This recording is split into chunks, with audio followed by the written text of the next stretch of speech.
Folks, it's Saturday. Welcome to a special edition of the Right Side on Campus. A lot of stuff to cover today. We're going to be going in and out of different sports, NBA, Major League Baseball, maybe a little hockey talk. It's moving day at the Masters, and I know you have UFC a little bit later on tonight as well, so it should be interesting. I'll be your host today, Donnie Rightside, along with my partner in crime, at Jeff Nadeau on Twitter. He is also known as the big man on campus. Once again, the show sponsored by at SBR Sports Picks, SBRodds.com, powered by uwager.eu. Jeff, it's Saturday. We're back in our place. How's it going today, big man?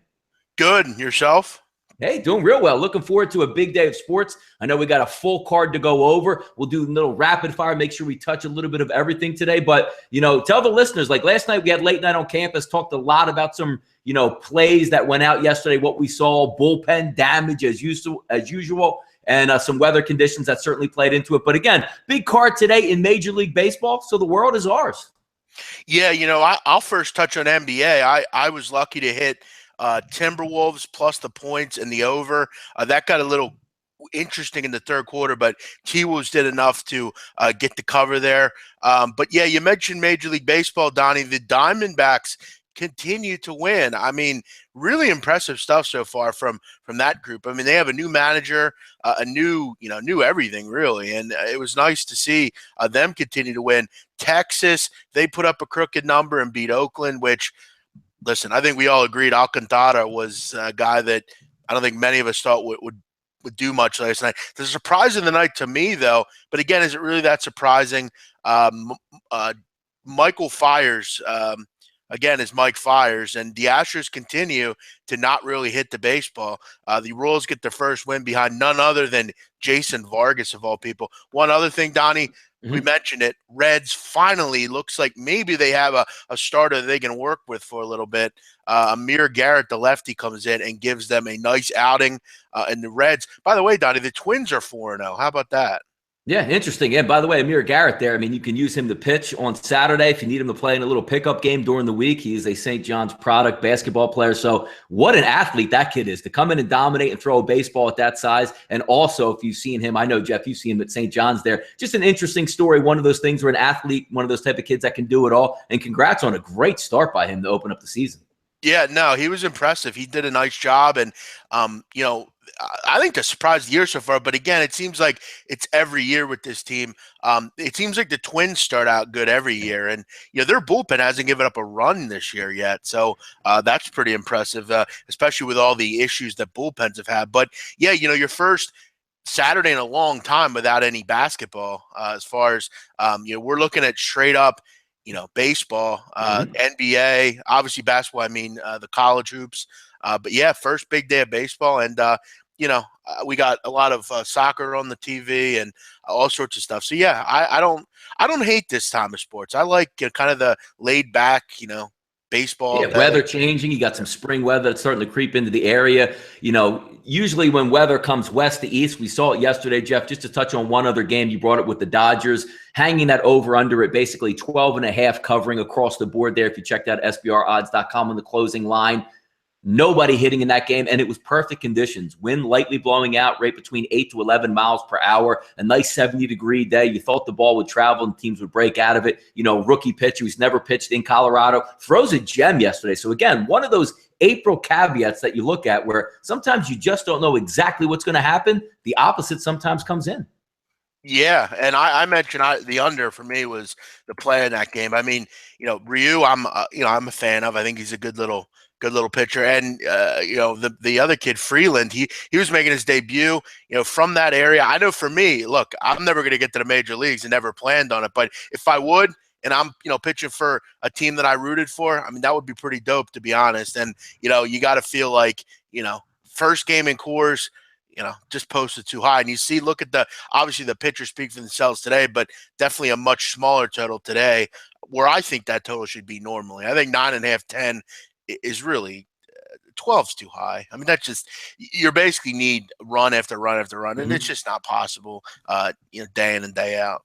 Yeah. Hello to everybody on the chat box today. We'll make it an interesting show. If you have any questions, please, don't hesitate to come out and let us know what you want to talk about, of something that we might have missed. But today's Saturday edition, as you've seen, big man in the past, Sitting down on a Saturday is what it used to be called, Saturday sit down. We're going to rapid fire a lot of stuff. There's a lot of stuff going on, full slates everywhere. And also, Big Man, I know a couple people asking on the chat box there. Quick question for you. Do you have any soccer information that we could touch on the show today? No, I released a pretty heavy card earlier, actually last night, and I'm kind of breaking even so far. I mean, I really need Monaco to get the job done here. They're up 1-0. I really need them to win. Listen, for me, the English Premier League, the English group in general, continues to be troublesome for a lot of people. Luckily, Liverpool came back and made it, I guess, okay, but Aston Villa was up 1-0. They lost. The big play of the day, I seem to see everyone on West Ham Swansea over. That one didn't have a chance. Hoffenheim, I probably should have known better after that big win over Bayern Munich, but none other than Pescara, Donnie, gets it done in Italy. The worst team in the Serie A league, they cover, which coming up big, huh? Yeah, how about that? I really need Monaco to get the job done here, and I need Barcelona to win in a big way at 245. We'll see what the numbers lie. It's really going to depend on these last two games whether we do well or we don't. But, it's for me, it's a fun thing. I put my money to work, and I see how I can do. So could have been better. We'll see how. But I'll tell you this. I like Barcelona late at 245. Malaga is not good. Barcelona, look, I mean, they'd score goals. We all know it. I don't know how else to talk about Barcelona. I mean, Donnie, you look at the fact of and quickly, I'm just going to go over this quickly. This is kind of crazy. In the La Liga, there are two teams that score goals for the most part. Barcelona has 88 goals going into this game today. Second closest, Real Madrid at 79. So, look, Barcelona just scores. They got everyone in there. Messi, Neymar, everybody's in there. So, they should roll today.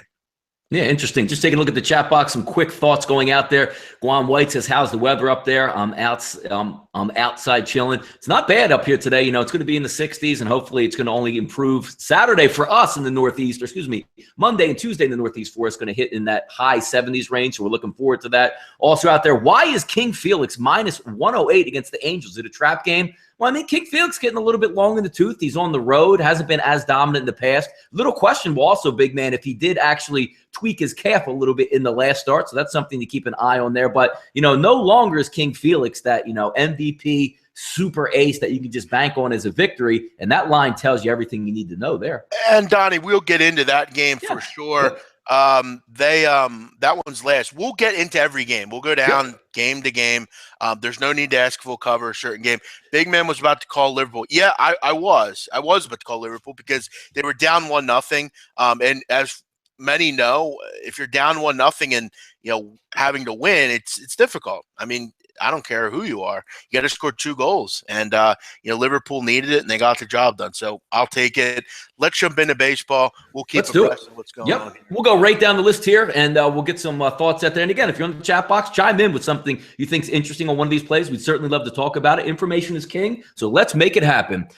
Today, first game on the docket, rotation 9-17, 9-18, Jeff. We have Boston and Detroit. A little bit of a primer on this one. If you saw yesterday, wind was blowing out. Got into a little bit of a shootout. Detroit was able to pull out the win at home over Boston. Interesting thing in this one, though, is I did see it on the chat box as well. You're looking with a sort of a half-loaded lineup with Boston right now with the injuries and the bereavements and everything going into it. Also, 2 pitchers looking to make a comeback today. You have Eduardo Rodriguez there, the young lefty, 20 starts last year, 4.71 ERA, going against Jordan Zimmerman, who, again, Washington National games, Cy Young worthy candidate, 18 starts last year, hovering around 5. So 2 guys looking to make an impact early in the season. If we take a look at tickets here, most people leaning on the over. 78% of the actual public tickets coming in right now are leaning over, and that is an 8.5 total. Looks like a small favorite, Jeff, here with Detroit, minus 111 to minus 112 if you take a look at SBRodds.com. Any thoughts or processes early on this one, early season? Well, look, I mean, a crazy game yesterday, which we talked about. Very good game if you watched it. That was enjoyable for me. But Bogarts, Betts, Hanley, Ramirez all out. Similar lineup, actually the same lineup to yesterday, which I made it clear. With Chris Young in the lineup, I'm not interested. No, I don't have much on this. Eduardo Rodriguez, I'm not again, Sodalon, he's coming off the disabled list. He was actually poor at home last year and on the road, kind of average, I guess you could say. Mm-hmm. I would lean Tigers here, but I have no opinion. I'm not going to be betting this game. These are two bullpens that struggle. I feel like if you like a side, you might want to take first 5, but day game Tigers, I would lean that way. Yeah, not much in the way. Yesterday, we had a lot cooler conditions out there, Jeff. Also, the wind was blowing out, which is not the case today. It is warming up a little bit. You're probably going to get a game somewhere in the mid-50s. But again, we get back to just the crux of the argument here is for the Red Sox. Will they be able to out-hit Detroit in this type of environment? This isn't your old, Big Papi stacked lineup. Brock Holt, Pedroia, Benintendi, Moreland, Sandoval, and Bradley 1 through 6. Not a lot of pop in there. So we'll see how it goes today. And again, it's early. It's April. These two guys looking, as I said, with the pitching matchup today, not a lot to scrape through. You're going to get what you get today. So more of a coin flip type game. And also, Jeff, the line reflects that. Should be perfect weather, 60 and sunny out in Detroit. Yeah. So should be some nice weather, limited wind. Really should be nice baseball conditions out there. And for me, with the flu going around and just kind of a questionable pitcher, I think the Tigers will win. Yeah, we'll take a look at that one there. I don't really have too much of an opinion on that one, more of a coin flip for myself. Second game of the day, 2:10 p.m. Eastern Standard. We have Minnesota and the Chicago White Sox. Interesting matchup here. We have a pitcher going with his first career start today, backing up with a veteran, Miguel Gonzalez. Gonzalez has been pretty good, over 23 starts for the Chicago White Sox, ERA of 3.80, which in the American League, it's not too bad. Doesn't really give up too many home run balls. In 23 starts, gave up 11 of them. So not really, a guy that's used to getting shelled, so to speak, with the ball going out. Line matchup today, -120, -112, somewhere in that range. You're going to get it about in the teens, over under the same as the Detroit game with about 8.5. I lean slightly to Chicago White Sox. This one, I know Minnesota's hot. How long can they, 4-0 start? It's got to break somewhere. I think today is it. Mejia, the lefty on the mound. I think Chicago should be able to get to him based on it. And I just like Gonzaga. My goodness. Gonzalez as a pitcher. I think he might be a decent play here at a light line. Yeah, this is one that I don't have a ton of interest in. One of those games that you kind of just gloss over for the most part. Gonzalez is a starter similar to like a Wei-In Chen, 4 starter. Going to give you normally, look, he's a 4 ERA guy. That's what he is. He has pitched well, though, since he came over from Baltimore for the White Sox. But, you're really kind of hitting a beehive here with Minnesota. They've played pretty well so far. Mejia, you have to figure you got to feel a little bit excited about him. He did win the job. He had a good spring. And again, I've made it clear I don't really care much about the spring, but he has a good fastball, good velocity. I don't know. This is a toss-up to me, and a game that I'm not interested in laying money on the White Sox.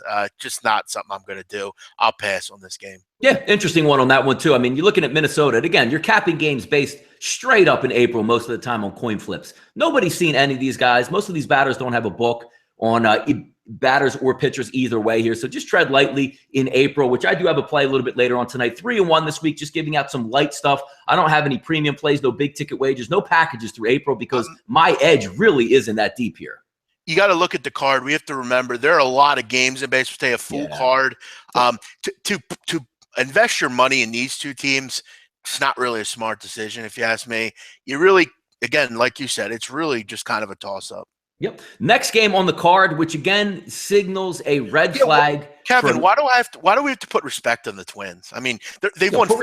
4-0, Jeff. The Royals suck. I mean, what am I supposed to? So they're a lot like any other team. They win the first 4 games. Who cares? I mean, so am I supposed to get worried that the Cubs aren't hitting right now? It's 4 games in, dude. Come on. I mean, July maybe, but it's April. It's April 2:15 on the card, Cincinnati and St. Louis. Again, Cincinnati, I have no idea what their plans are, no idea what they're doing. You're going to run a pitcher out here who's not a young guy. You don't want to see what he has. He's 40 years old. He basically throws Frisbees at the plate.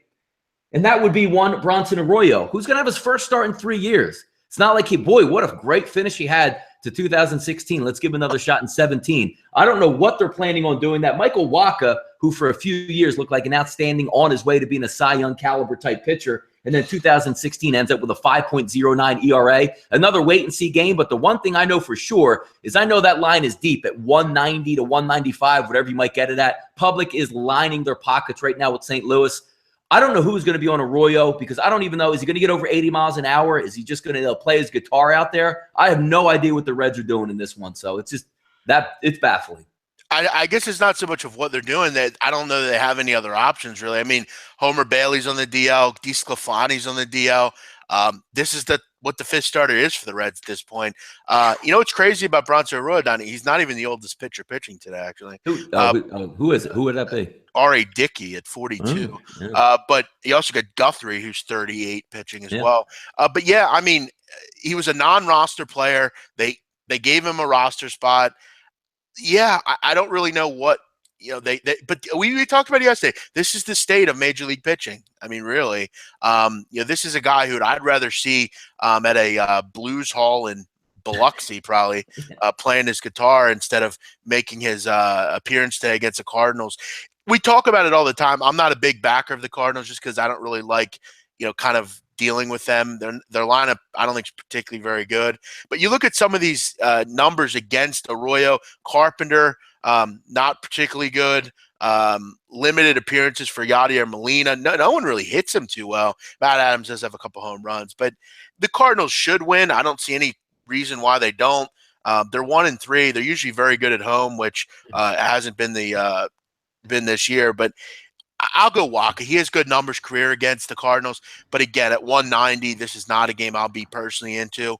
But at the end of the night, the Cardinals should be able to win. They should be able to win handily. This is probably a good run line spot for the Cardinals, but we've talked about it. It's not something I'm looking to do long term. Yeah, not a great hitting team. Moving on there, we have another key situation there in the AL East. We have a matchup with Tanaka and Gausman with obviously the Yankees and the Baltimore Orioles. If we take a look at that game, Tanaka, fantastic spring. We all talked about it. Got absolutely destroyed by Tampa Bay in his first outing. And then we have Gausman, who actually had a good start to the season, throwing 5 1/3, 2 earned runs versus Toronto. Didn't get a decision in that one, but does have some good stuff to work with. Good young pitcher there. And again, Baltimore, tough to beat at home. You saw him come back last night again versus the Yankees. It's a big game for Tanaka to come back and start quelling the rumors. I know we saw out there where the Yankees, they're always quick on whatever it is. 3 years left on Tanaka, and that is also the, I believe it's player options that he has. And you already saw the back page, I believe, of the Post of the Daily News saying, the chirps out there, if he somehow opts out of his contract, the Yankees will boot him right out the door. So it's early in the season, but very unlike Tanaka to get rocked. It's going to be an interesting situation. Looking at 405,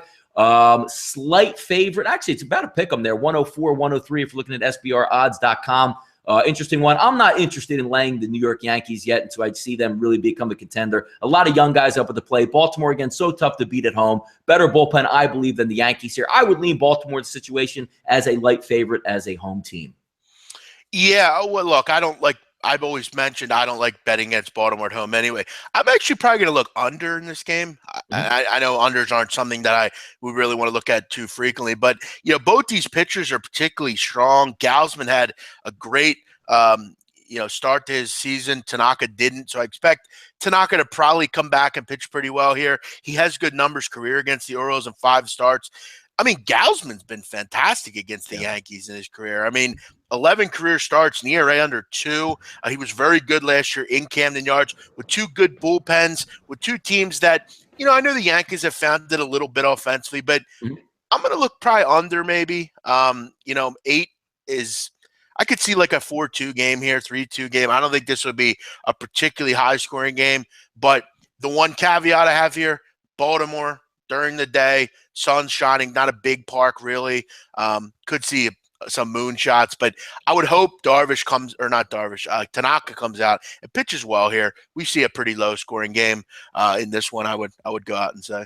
Yeah, wind not really going to be that much of an effect today. If you look at the actual conditions there, you're going to have a game that's going to be hovering right in the high 50s, low 60s. Wind is blowing in the teens, somewhere around 15 to 16 miles an hour, Jeff, but not blowing particularly out, more of a left to right wind. So I don't really know how much that's going to play into it there, whereas be helping or actually hurting the pitchers. If we keep it moving, we'll go to 6:10 Eastern time.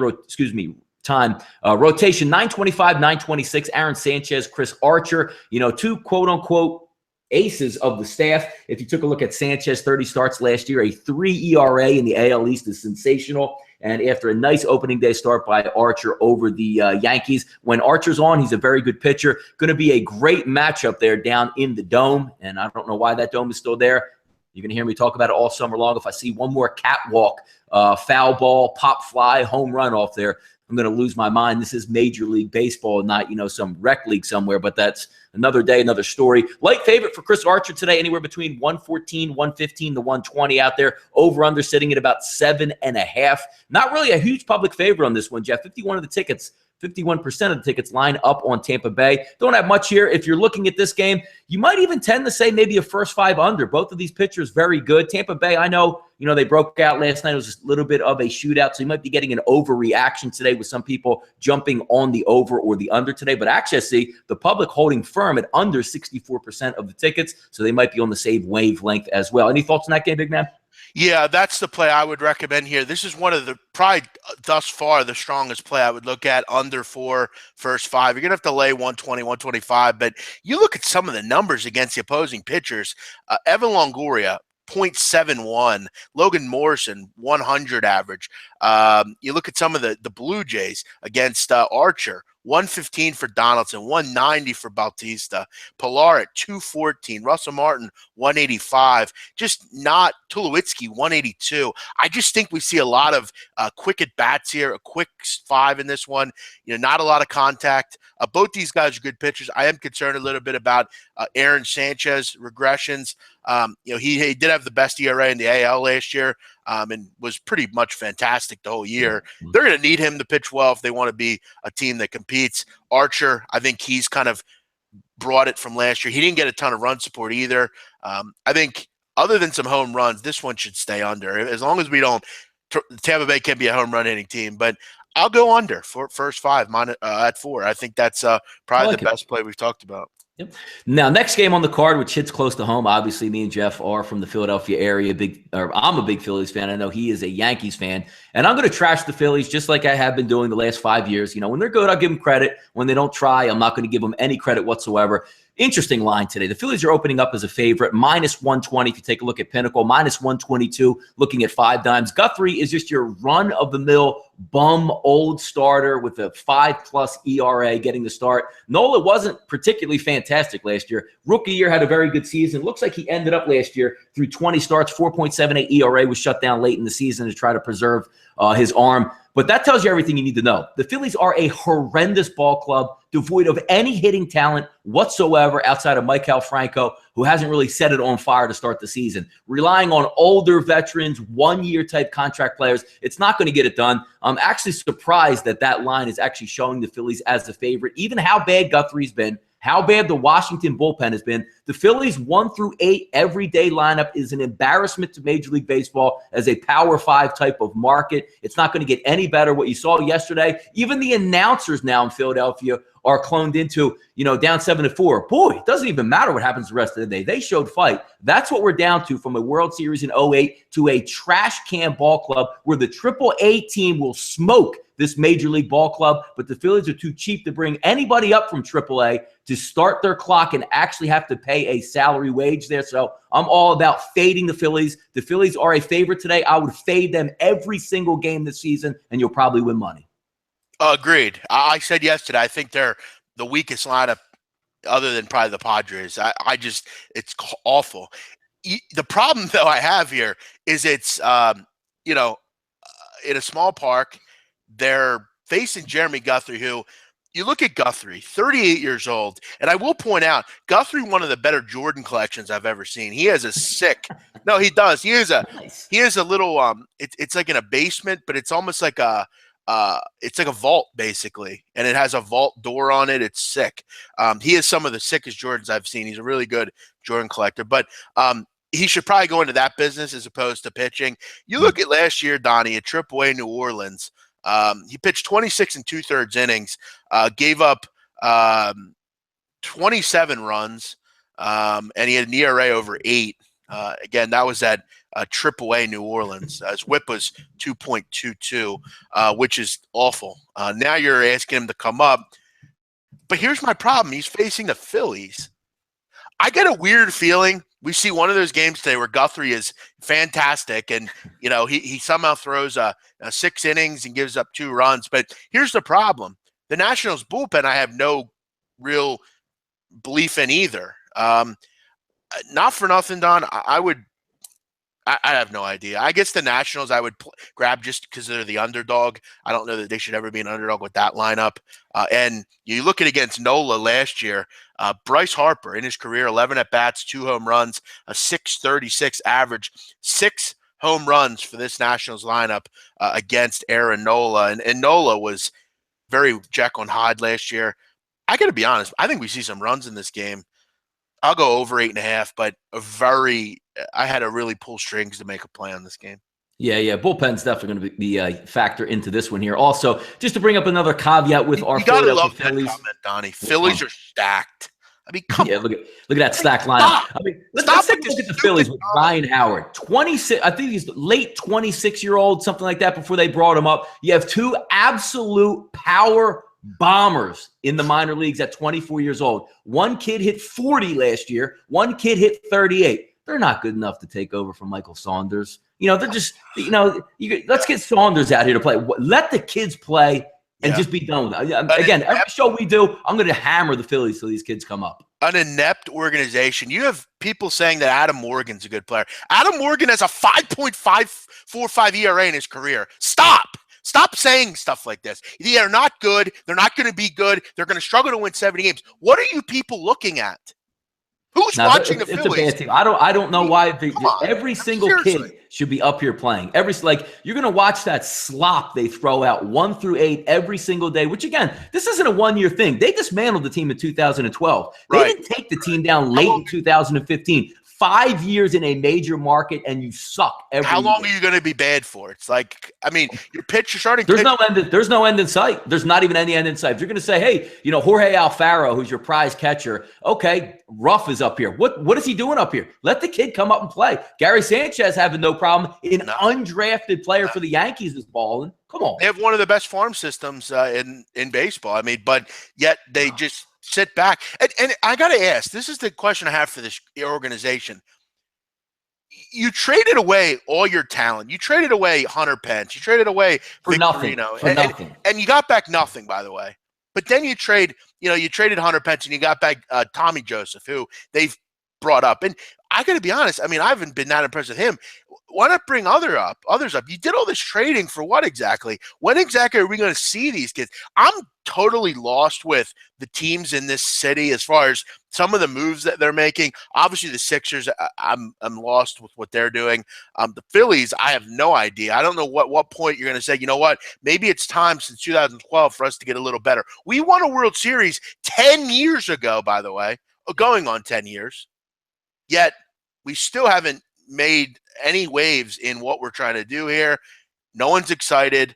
They're not going to score any runs. We have to remember last year they were extremely lucky in their start. Their bullpen completely overachieved. Yeah. I'm willing to take a bet to anyone out there that they don't win 70 games. And if anyone wants to take that bet, I'm all ears. I can't stand watching the Phillies at this point, but it does bring me one bit of reprieve this year. I don't have to deal with Ryan Howard striking out every single time he steps to the plate. So at least that's out of my hair this year. Yeah, I mean, that's something that I think we can all take solace in not seeing. And look, I'll be honest. I mean, I watch the Phillies all the time. I mean, they're on TV here constantly. They're it's a Philly area, but yeah, it's hard to watch sometimes. But they should be able to score some runs today against Jeremy Guthrie. And if they don't, I'll just sit and laugh. Yeah. All right, let's keep it moving here. That's our 3-4 minute diatribe on the Phillies. Get used to it. I'm going to be crushing them the entire year. Again, I'm a Philadelphia fan. I don't have much to look forward to. Every single team is trying to tell you that we're going to rebuild. If it doesn't tell you the rebuild takes decades as opposed to years. Let's move it on to Atlanta and Pittsburgh. R.A. Dickey, the ageless wonder there versus Chad Cool. Go ahead. Hey, Donnie, real quick, on that Cole Hamels trade that they made, you look at that trade, okay? They got Jorge Alfaro, who we haven't seen, Nick Williams, who is killing it. We haven't seen him either. Nope. Jake Thompson, he's not even on the team. Alec Asher, we haven't seen. And Eichhoff, who has been average. So who was the guy that they got? Also, the veteran pitcher from Texas in that deal, Matt Harrison, who has like 97,000 back operations. So and that was pitched solid. one time, and we haven't seen him again. I mean, and this was Ruben's quote at the time, who was the GM. Farr and Williams are premium prospects. He also brought up the possibility that Alfaro could switch positions. We haven't seen any of these guys. Cousins is another one down there who we haven't seen. I mean, but Brock Stassi can make the team. Yeah, exactly. Well, that's my whole point. Like, they're introducing I'm going to rip the Phillies again. They're introducing the opening day lineup and going over the bench. I'm a lifelong Phillies fan. I barely knew anybody on the team. If you showed them in a lineup, like a police lineup, I could probably name 1 out of every 6 Phillies on the active roster.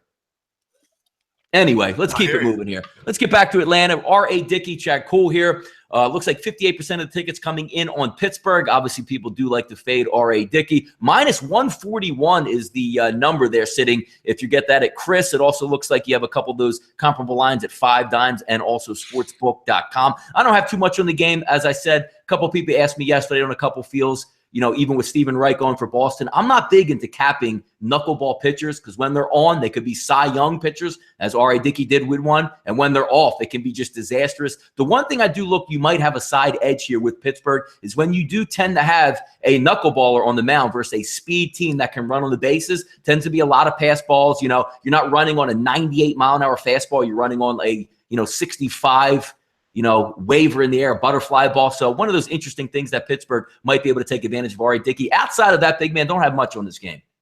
Yeah, I think Dickey's going to struggle in this game. I really do. I think you look at the fact of today, I mean, it's still pretty cool in Pittsburgh. As far as at game time, it's going to be pretty cold. I mean, again, at 52 degrees, not exactly, weather that I want to be in pitching, and especially with that knuckleball. The knuckleball really needs adverse conditions, inside conditions, 70 degrees, where you can kind of position it. We saw yesterday Stephen Wright didn't have a particularly good time with the knuckleball outdoors. And we also look at Dickey. I mean, he's 42 years old. He's playing with a bad team. They're not going to give him the run support that Toronto was giving him. And you look at his career record in April, ERA 6.75. I mean, he also, Donnie, I want to point out, this is important. We forget, new team for R.A. Dickey. How are the catchers going to be able to handle that knuckleball? We have Kurt Suzuki and Tyler Flowers. How often have they caught the knuckleball? So just a lot of things for them that I don't look for. I actually kind of like Pittsburgh team total over. They kind of found something yesterday, I think, with scoring some runs. I think Dickey's in for a bad start tonight. All right, let's keep it moving. Kansas City and Houston, 2 decent lefties are on the mound today, Danny Duffy and Dallas Keuchel. If we take a look, heavy favorites, almost close to minus 200, sitting at minus 195 at 5 Dimes. 69% of the tickets on the public will be backing Dallas Keuchel today. We all know the struggles that Kansas City has, but then again, Houston hasn't effectively ripped the cover off of the ball. Might be a little strong of a number to try to cover in that side, maybe even find a little bit of value in Kansas City, even though Kansas City hasn't played that well. Just too much of a number for me to lay. Should Houston win the game? Sure. I mean, they're favored. They have technically the better pitcher on the mound, but Danny Duffy, kind of a sneaky underdog role here, getting a big number. So we'll see how that one plays out. I don't have too much on this one other than a decent pitchup matchup. And again, waiting to see if Kansas City can break out and, start to get on some winning ways here. I'll take a shot with under 4 first 5 plus 110, actually. I don't really like the Royals. I don't think their line is very good. Keuchel was great in his first start. I think Duffy's solid too as well in that one. I think Duffy, as far as for me, I didn't really mind Duffy. I think he's a good pitcher. I think he's one of the better pitchers that the Royals have. I think both these guys will kind of, keep it close to the vest. The Astros haven't been hitting the ball at all. I mean, they've been really kind of hamstrung on hitting the ball. And the Royals were outscored 21-5 against the Minnesota Twins. For me, I think this is like a 2-1, 1-0 type of game. I think we see a low-scoring game here. I'll back the 2 good lefties here and take the under first 5. All right, next game on the board, rotation 907, 908. Miami's going to run out there. Adam Conley, and New York is going to counter with Selman on the mound today. Over under at 8. Light favorite for the New York Mets at minus 116 there up in Flushing there. Opened at 7.5. Looks like people are betting the total up to 8. 65% of the tickets betting the home team with the New York Mets. Interested to see. Conley's been a yeoman-type pitcher over the years, giving a solid ERA, and Selman with spot starts last year did look impressive at times, and that's no surprise there with the way the Mets run out there with their young pitching staff. Low favorite today. I probably would lean on the New York Mets getting the win here. I like the price at about 115, 116, somewhere in that range. I'll take the home team in this one, just looking to pull out a low-scoring type of an affair. Yeah. I mean, Zellman's a guy that is only pitching because of injury. I'm not a big fan of back and relief pitchers in starting spots. Logan Verrett did this a lot last year for the Mets, and he really wasn't someone I was interested in backing.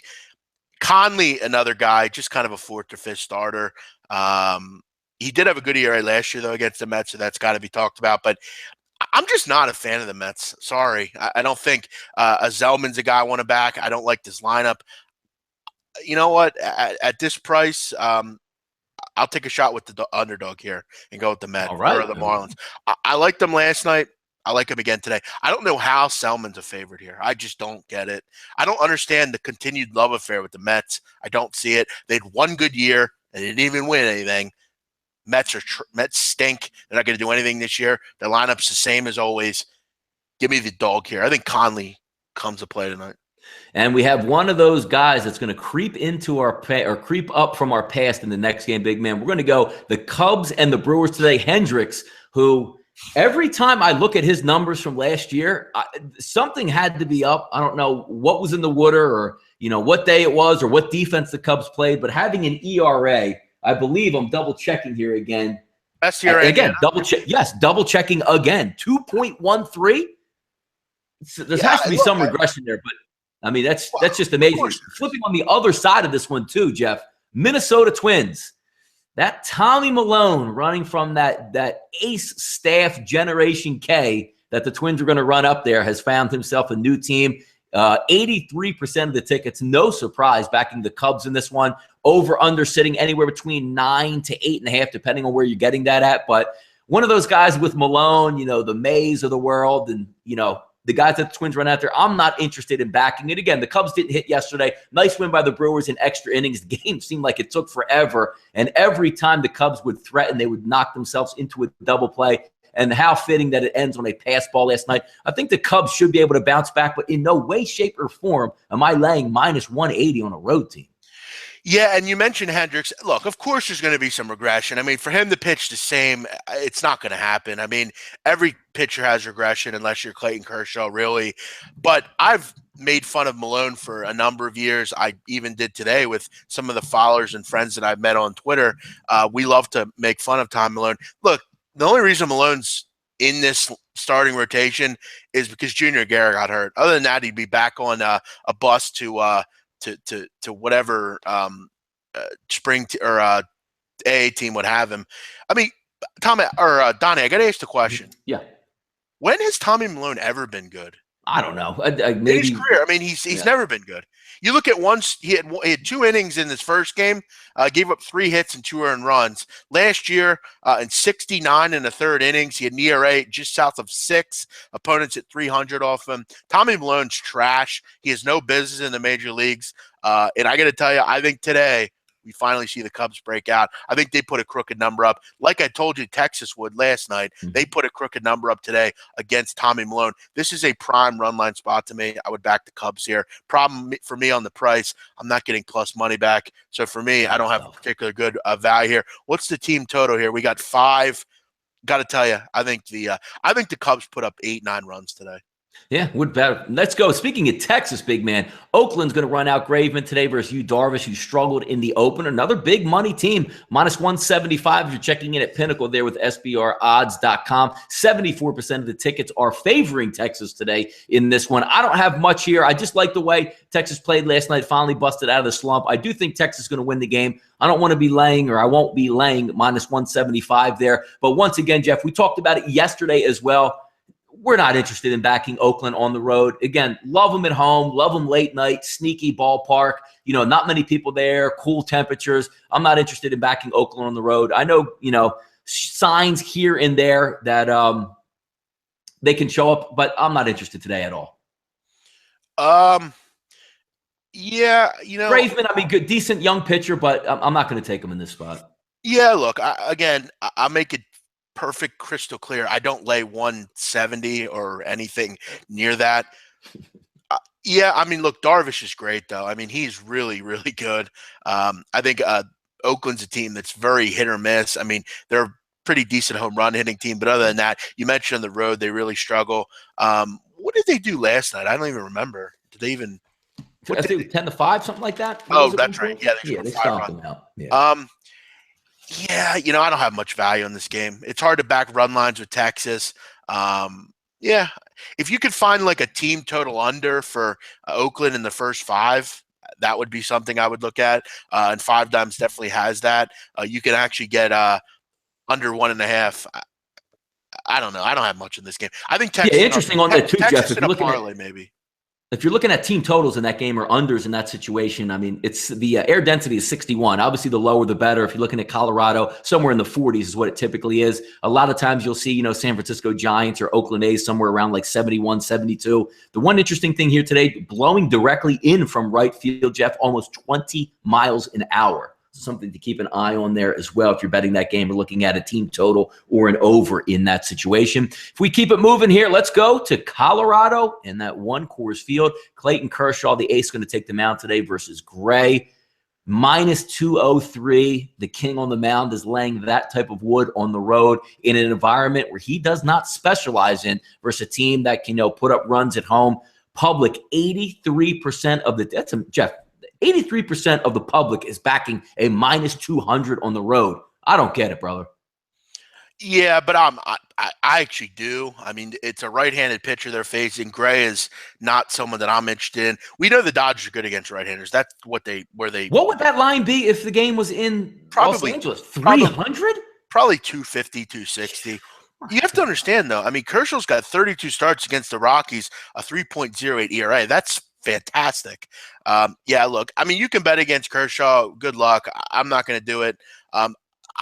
For me, just because of what you said, though, with the Dodgers just look like a really square play today.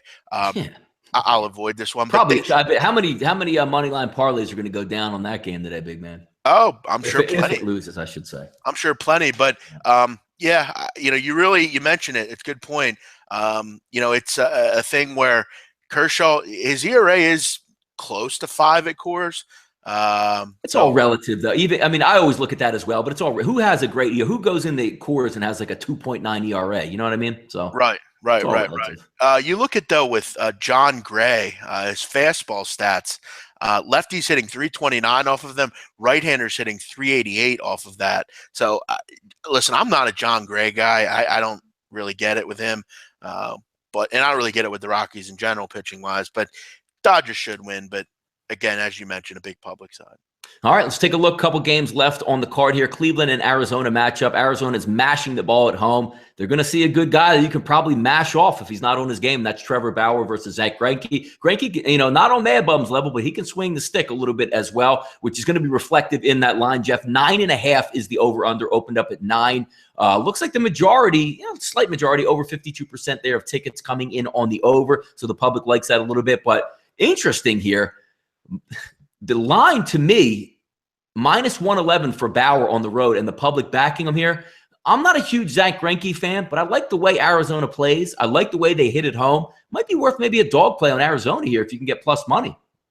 Yeah, but you're just not getting enough back. I mean, it's not really, if I'm going to back Arizona in a dog roll, I want to get 130 back or something.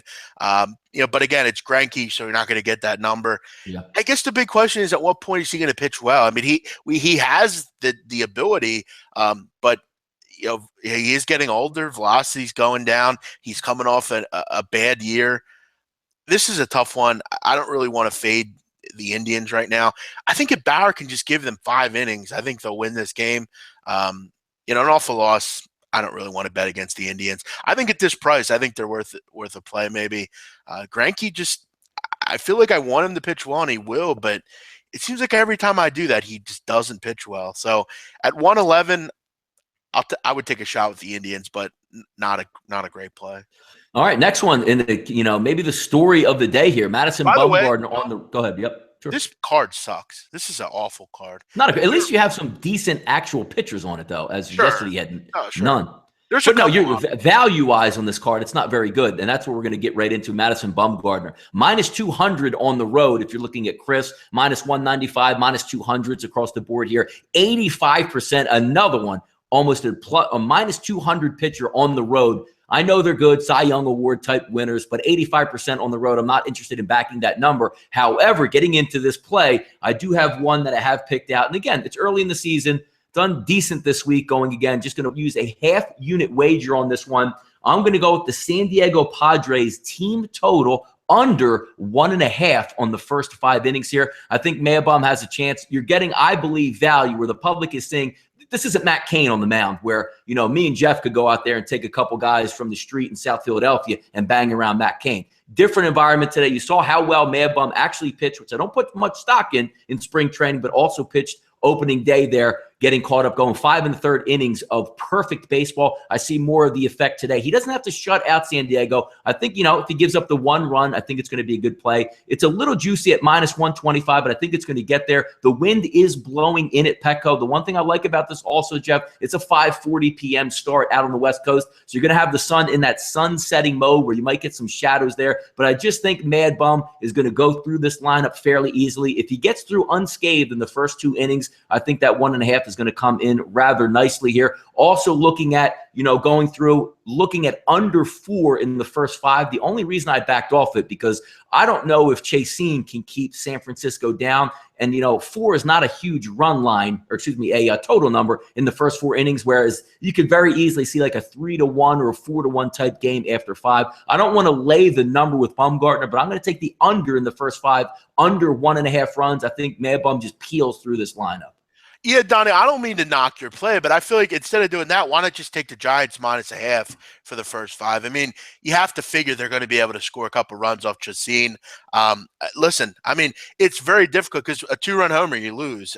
I think Bumgarner will keep them at bay. I think Chaseen will give up a couple runs. Chaseen was awful in his first start. He also pitched in the World Baseball Classic, so he's got a little bit more innings on his arm than maybe others would. Yeah, I would look first 5 minus 0.5 a run at 130. I think that's a better play. You look at that under 1.5, you're going to have to lay 125 anyway. Yep. I would, if I were you, do the first 5 minus 0.5, but that's just my opinion. No, it could be going there. I mean, I could see Chaseen bounce back. I don't think San Francisco is that good as they've shown up. I just feel more confident in. What's the question? What do you think the score is going to be? I don't really. Do you think? Well, the one thing I'm not really looking is the score itself because I mean, all the odds indicate that they should win the game and Mad Bum should win the first 5 innings. But I'm more confident that Mad Bum is going to peel through that lineup fairly easily. I can see this game at the end of 5 innings being 1-1 because if San Francisco doesn't bring their bats, they're not overly powerful in that. But I just have a feeling there. I know what San Diego's lineup's capable of. I've seen them hit bum pitchers. But now you need your stopper on the mound, and I've seen it more times than not versus way better lineups. I just think he makes a mockery of that San Diego lineup, and I think they get lucky to get 1 run through 5. I'll take that one. Yeah, okay. I mean, I would do the first 5 minus 0.5, but that's good luck. I mean, I hope you win. I think that's like a 3-2 type of game, but we'll see. Do you think it's going to be a close one? All right. Yeah, I think for me it's just not valuable. I mean, you literally are going to sit on every hitter. I mean, because you get a guy on. I mean, 1 swing at a bat, you're a loser. Yeah, but you can say that. But I mean, you have to take a look at everything. You have double-digit winds blowing in. You have everything in your favor in a hitter's ballpark, and with a pitcher who is just on fire against probably the least talented lineup. But Chaseen is going to give runs up. That's the point. Brandon Crawford, 316 and 19 at bats. Buster Posey, 467. Gerard Span is good. I mean, there's so many guys for this team that hit him well. He's going to give up runs. I don't think they've even played. I don't think he's pitched against him since like 3 or 4 years ago, though, right? But the point I'm making here also is you have 5 innings to win your game. You could lose this Padres total could lose at any time. At least you have some time to get your win. I don't know. If San Diego gets 2, there's probably a good chance that, I don't know if San Francisco gets to 3. You know what I mean? So you're going to lose it anyway. But it's hard to envision the Giants not leading after 5. That's all I'm saying. No, it is, and they should. They're 2-1 favorites, in this Right. game to So, be leading. So for me, again, I hope you win. I don't want to do it, but I hope you win. looks like we have Safine Merchant there at Big Man on Campus. Just saw your Barcelona -1.5 pick. You could be on the right side, but Barcelona has Champions League coming up. They might be looking ahead and not play to their full potential today. They could play at 80% and they'll win by 2 goals. Malaga's terrible. And I know that. I mean, I didn't play Dortmund and Bayern Munich for that reason. But, Monaco, they could have laid an egg. They won, by the way. Malaga sucks. They don't score goals. They only have 34 goals this year. Again, I hear what you're saying, but Barcelona is just that much better than everyone else. They have most of their lineup in. I know Rakitic not playing, and several others. But for me, I definitely like Barcelona. As far as any other picks, all my picks were earlier. I don't have any other than Barcelona. So I wish all of you luck. Follow me on Twitter at JFFNADU. I'll post my plays for tomorrow. I'll have plays as well. But for me, I'm all over Barcelona. That's it. -1. Last game of the night, big man. King Felix on the mound at the LA Angels with Ricky Nolasco facing up. -111. Short line for, King Felix. Over under is at 8. 73% of the tickets. People love to back the King at a low number, even though he's on the road, which he has struggled at times. Wasn't particularly great in his opening start. I don't have really much on this game. Nolasco's been around the corner. Can you back Seattle? Because they haven't hit anybody yet. Not exactly a monster hitting ballpark that they're going to show up to. I don't know if backing the King here at that light line looks a little bit of a trap. It did open up at -130. Is now hovering in the low teens and even under -110. So buyer beware in this one. Any thoughts in there, Jeff? Yeah, and he was pulled after 5 innings in opening day. I mean, how can you be that confident in this game? I think this is a public betting special. I think the public will be all over. Late night, last game on the card. Felix at -110. This Mariners team stinks. They don't hit. I have no business and interest in this one. To be real with you, anytime I have Mike Trout on my side, I actually don't think that the Angels lineup is as bad as people think. I think they have plenty of power. And Nelson Cruz and Cano have been pretty poor to start the season. I don't like this side just because, again, we see a situation where, for me, if I'm going to back an underdog, I want to get a decent price back. I'm only getting, I'm basically getting even money here. Yeah. If this one rises, which I hope it will, I'll look to back this one at 955. That's when I'll bet this game. And I'll hope that I can get the Angels with a little plus money. But that's the way I'm looking at early on here with the Angels. Gotcha. Just to give a quick update, top of the second inning in Boston and Detroit, 0-0. But that's going to conclude our Major League Baseball card. I'm going to go again. My play today will be a half-unit wager on the under for San Diego team total 1.5 -125 with 5 dimes. Any play that you just want to give out there for baseball that somebody might want to maybe pick up a little bit of value today, Jeff? Yeah, I lost with the play yesterday. I had the Nationals -1.5, which tough beat if you had that. I'm going to go with the Cubs. I'm going to lay the run line here. I'm going to fade Tommy Milone. He's just a guy that I think stinks. I don't want to bet on him. I will say this also. Actually, I'll tell you what, Donnie. I'm going to put that one back. I'm going to go Cubs -0.5, first 5, -125. I think they jump out early on Milone. Hendricks should be fine. I think they're leading after 5. So that's what I'll get. But I like both plays. You got it. Let's head over to the NBA, big man. We got some action in the association today. People still jockeying for position. Some interesting numbers. I know last night OKC went down to those beast mode Phoenix Suns squad, but another triple-double for Russ. As long as Russ gets his triple-double, I think he would probably go 0-82, and he would have been fine with it, but it's another day, another story. Let's take a look at today, 5 p.m. Eastern Standard Time. The Bulls and those Brooklyn Nets, who can raise the trophy and have a parade around Brooklyn today, because they have clinched the number 1 seed the number 1 spot in the draft, only to give it to the Boston Celtics. -3, the Chicago Bulls on the road, over under big man, 215.5. 88% of the wagers, no surprise, are on the road team here. Give your thoughts to the people out there.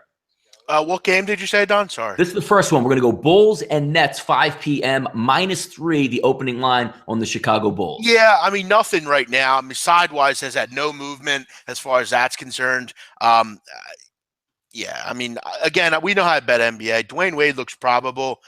They should be able to beat the Nets, but I'm not. I don't have much from a betting perspective. I will say you mentioned that Thunder game. I don't know about you, but I think what Devin Booker did was fantastic. I think for once we finally see a kid that's passionate about his team. He's passionate about where he plays. He's passionate about competition, and he doesn't like the other team. And I think that's lost nowadays in the NBA. I love what he did. He's saying a young player. He's saying this is his house. I like that. I don't like the fact of other teams chanting the opposite team's name in their building. I think what he did was fantastic, and I give him a lot of respect. The kid is a young player. We saw what he did with the 70 points. I didn't really have much on Devin Booker, but I like him now after that. I think that was great. By the way, big man, before we get to the next game, which is the Celtics and the Hornets, I know as we were wrapping up the late night on campus last night, we're sports bettors. We love big wins and really bad beats as long as they don't happen to us. As we saw with the, I believe it was the Grizzlies and the Knicks last night, a half-court shot as the game expired with the shot clock turned off, probably changed hundreds of thousands, maybe millions of dollars, depending on how much of a handle was in that game. An unbelievable bad beat for those who haven't seen it there. Check it out on Twitter. You can find it very easily, but just an unbelievable circumstance, Jeff. I know you tipped me off to it as we were live on the air. Just talk about that from a betting perspective, just getting one, right between the eyes with a punch on that stuff. Well, it's kind of sick because if you watch the video, you can see that Wade Baldwin is talking to the ref and saying something along the lines of like, maybe do you think I can make this? Or, hey, what's the line in this game? I mean, you wonder what they were saying at that point? I'd love to know. I'd love to be like right in the middle of that conversation, hear what went on there, because something was said to the referee from Wade Baldwin. He laughed and shot the ball and it went in. Yeah, look, that's kind of the thing about the NBA. You've seen some of these. I remember, I think last year, Donnie, or maybe even this year, it was on Bad Beats. There was a particularly horrible beat between the Rockets and someone else. Patrick Beverly was playing hard defense with like 6 seconds to go, and he fouled the guy with 0.4 on the clock. There's some tough beats in the NBA. You really got to watch some of these guys. They laugh. A lot of the time, they know the spread. I mean, they're not stupid. And something was said there. Tough beat if you had that game. I didn't, but there are no, people. Thank God I didn't either. 6 p.m. tonight, we have the Boston Celtics traveling to the Charlotte Hornets. Line opened up -1, Jeff, in Boston's favor, but has swung over to -1 most of the places out there today. 81% heavy favorite. Boston Celtics with some reverse line movement there. The over getting back to, actually the under is getting back at 55% of the tickets. Any thoughts on this one? Boston's still playing for anything at this point? Are they pretty much locked into that number 2 spot, I will believe? Well, I mean, they were there. I mean, they had the opportunity. You look at, there's 2 or 3 games left. They're 1 game back. I guess they have a shot. But here's the thing. I mean, I liked them the other night against the Hawks. I thought they had a shot, and they looked terrible. Maybe a night off did them good. Charlotte's a team that, you mentioned that reverse line movement. I think would probably be the sharp side in this game, but with kind of playing for a lot, I don't know. I think the over is probably a good play. Both these defenses have been really bad. We should see a game in the 110, 108 or something. But yeah, I don't have much on this game. Next one, Indiana Pacers, Orlando Magic, another 6 p.m. Eastern Standard Time game. Opened up 3.5. Looks like it's battling. Actually, it looks like about 4.5 across the board on SBRodds.com. 72% of the tickets, again, on the road favorite, Indiana Pacers over the Orlando Magic. Well, I know Orlando's in full tank mode, just like the Sixers are and the Lakers are and the Suns are, even though the Suns did pick up a win. Talk about that one and what we have. And I think the Lakers won again last night in tank mode also. But are you getting any value with Orlando, or can you even back a team that really is just throwing it out the window? This is a must-win for the Indiana Pacers. They're firmly in that 8th spot in the East. They are tied with the Bulls. They really can't afford – the Bulls really need to win also. I mean, at 7. The Indiana Pacers are 8th in the East. They have Miami breathing down their neck as well. The Pacers really can't afford to lose to Orlando. You have to have this game if you're them. They should come out with a good outing. But, Indiana is a team that has had their issues on defense. But, yeah, the Magic are aren't going anywhere fast. So for me, I would back the Pacers here. 7 p.m. Eastern Standard Time, Miami Heat, Washington Wizards opened up a 5.5-point favorite. The Wizards as the home favorite. Now down to 4.5 in certain spots. 50% of the tickets on the Washington Wizards. So very even balance here with the Miami Heat coming to town. Over under 216.5. I know you like to look at a lot of these totals in the NBA as well. Jeff, any thoughts on this one here? Bear with me. What game were you on, Don? Sorry. This is the next one. Miami Heat, yes. Yeah, I would say for me, I don't think Washington's really – I guess they're still playing for that 3 spot, so they have something to play for here. I don't really understand this movement, to be honest. I mean, it looks like the Heat are getting some love here. Not really sure why. They're kind of – again, they need to have the win too. This is another game that's pretty important. Both these teams are going to be all balls to the wall and want to win this game. So for me, I wouldn't have this one. Heat need to get in the playoffs. They're right on the outside looking in. Washington can improve their seeding. I wouldn't bet this game. No interest to me. Another tank game here. We have the Milwaukee Bucks traveling to the Sixers. Opened up at 5. Looks like it's covering about 6.5 to the Milwaukee Bucks as the favorite over the Philadelphia 76ers. 76% of the tickets, Jeff, backing the Milwaukee Bucks also. Philly completely in tank mode. Just about everybody out for the team that matters or that can score. And then you're going to slap a minutes restriction on Dario Saric. So looking at this game here, I know it's hard to back the Sixers when you know it's sent down marching orders from the top that says you better not win this game. So it's another tough one of those games if you're looking at the Orlando Magic also. I don't know how you bet the Sixers. I know they played well, but this is, last couple games.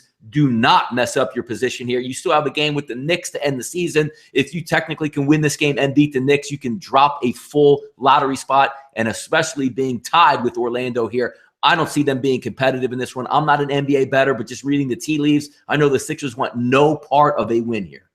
Yeah, and the Bucks, I mean, it really hurt their positioning last night. Atlanta winning last night was not good for the Bucks.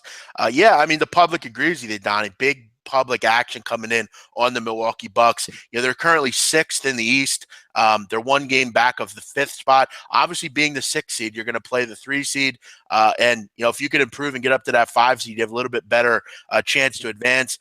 They definitely have something here.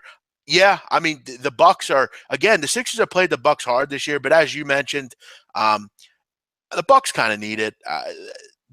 But the problem is, I mean, they'll win, but can they cover 7 points? I don't know. I really don't. I think the Sixers are a team that they're going to play hard no matter what. They have guys that care still. I'm not sure that message is being sent down to this team because they're still playing pretty hard, and they've covered a lot of numbers. So for me, from that standpoint, the Bucks will win, but I don't want to lay the points. All right. Next game, 8:30 p.m. Eastern Standard Time start. We have the Los Angeles Clippers traveling to the San Antonio Spurs. 58% now of the tickets showing up on the Spurs. Line opened up at 4. You actually have some reverse line movement, Jeff, down to 2.5 in most spots on SBRodds.com. Talk to any thoughts, feelings on that game. I know you're big on the Spurs all year long, maybe stumbling a little bit down the stretch, not being able to grasp that number 1 seed away from the Golden State Warriors. Any value tonight on the San Antonio Spurs? Yeah, I think there is. I mean, Kawhi, no one played last night for San Antonio. So, I mean, they're going to be fully healthy. They're going to be fully in there, fully ready to go. It's finally a game for the ABC viewership. They're finally going to get a game that matters here, and people are going to watch. I'm actually kind of excited for this game. I'm going to probably be invested in this one. I like the Spurs. I think they're just better than the Clippers. And the Clippers are, in that 5th spot. With a couple games left, they're probably going to play the Jazz. That's probably what's going to happen. But I think we see a great game tonight. I'll hope that line goes down a little bit, but the public already betting the Spurs here. This opened 4, it's down to 3. I don't know. I guess I'll go Spurs. I'll probably be watching this one, though, for sure. All right. Next one, 10 p.m. Eastern Standard Time start. The Utah Jazz is going to travel to the Portland Trail Blazers. Opened up -1.5. The Jazz as a slight road favorite. Some reverse line movement dips in -1.5 now, pretty much across the board with the Portland Trail Blazers. And also the public is backing the Trailblazers as well at a 67% ticket clip. Over under total in this one, Jeff, 203.5. Talk to the people out there. Maybe there might be a side angle or maybe a thing that you might be looking at here. Yeah, I mean, Portland in the 8th spot right now. Denver's kind of breathing down their neck. And look, George Hill's not playing tonight for the Jazz. He didn't play last night. And look, I mean, last night against Minnesota, the Jazz had issues on defense. They, played a lot last night, a lot of minutes. Portland's played better. I think in this spot, as far as with where they are in positioning, I think they win and cover this game. And obviously, the public agree here, obviously betting Portland. I think they're in another must-win situation. Yeah, last game of the night, 10:30 p.m. Eastern Standard Time, a ridiculous number for an NBA game. I don't care who's playing, who's supposed to play, or who's not playing. The Golden State Warriors favored by 18.5 points at home. 55% of the betting public is actually leaning on the Dogs coming into town with New Orleans. 216.5 is the total. 91% of the public backing the over in that one. Is there any key injury information, Jeff, that we should be looking at in that game or no? Yeah, Curry's not going to play tonight. Durant will play. But for me, this is one of those games where it's literally, let's mix and match, see what we have here. Let's screw around. And, I mean, Durant, how effective is he going to be? Yeah, one of those games, almost like a practice pickup game, if you would think, just trying to get Durant his feet back. Yeah. It's an exhibition to me. Pelicans played last night, but Cousins is questionable for the rest of the year. Again, this game, as far as this is the NBA at its worst, really no intrigue for either side. Pelicans are a team that, you don't really, they're not going to do anything. And the Golden State Warriors just ready for the season to end. I will say this, Donnie, I'm actually sitting on a future. I bet it a while ago for over 66.5 wins for Golden State. So I kind of, I need them to continue to win here.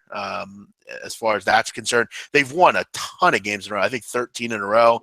And with 3 games left, if they could win this one, they'll beat the Lakers in the last season. I will hit that. So, yeah, I would, again, from a spread perspective, getting 18, call me crazy. I guess I'd go Pelicans. Interesting. I mean, that's going to wrap up there the Major League Baseball card and the NBA card. Anything else going on? I know, I am a golf fan when it comes to the majors, as opposed to, watching daily golf or being a DFS type guy, but I do enjoy the Masters quite a bit. It is moving day on Saturday, so some people are going to be jockeying position. Always root for Freddie Couples and Phil Mickelson in these type of tournaments. Do you watch any golf at all, big man?